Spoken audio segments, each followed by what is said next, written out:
The school lunch that we're serving now isn't the school lunch that maybe you grew up with. We're trying to do incredible, innovative things, and part of the way to do that is to have strong, innovative chefs who are passionate about that work. My name's Kelsey, and I'm a food service director in Santa Cruz.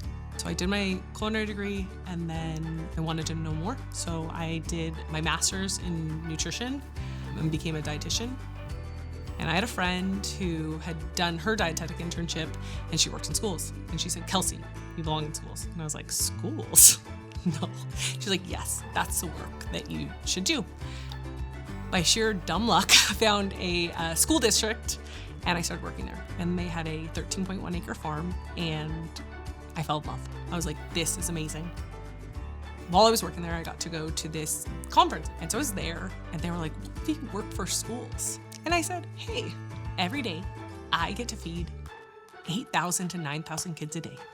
That's the number of meals that we can serve, and that's the number of kids we can impact. And if we're serving high quality meals, we're laying this very strong foundation to raise healthy eaters for life." I always try to get out to sites, that's what we call schools in our land, and make sure that I serve the kids because it keeps me grounded in the work and it reminds me what we do and why we do it. My name's Yumedi Salazar-Rivas, and I work in the Child Nutrition Department at Live Oak School District. I am one of the kids who did benefit from school meals, and I know there's a lot of kids, even in our community here at Live Oak, who rely heavily on our school food. So it's good to think about what school food actually does for the kids. Lately, we've been working a lot on nutrition education, so creating resources so that kids have a better understanding of where their food's coming from and why they might want to try new things.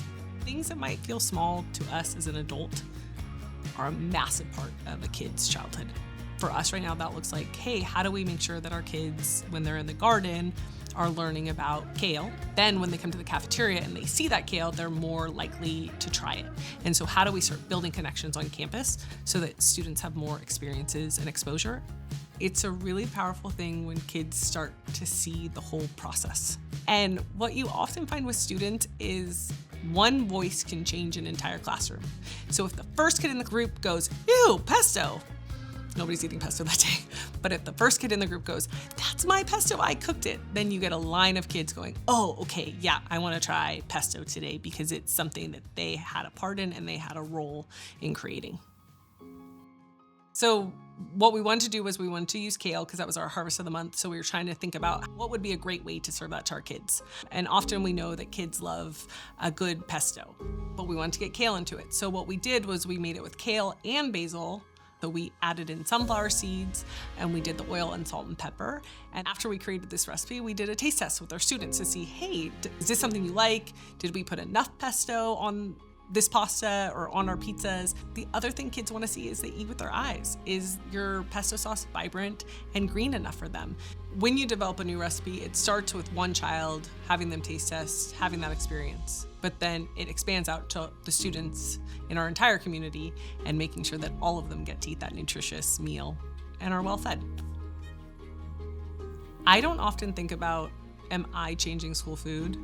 I think I'm here to feed kids good food every day. I'm part of a large movement in California, and I'm fortunate to get to do it here in this state where we have universal meals, and we're making changes together.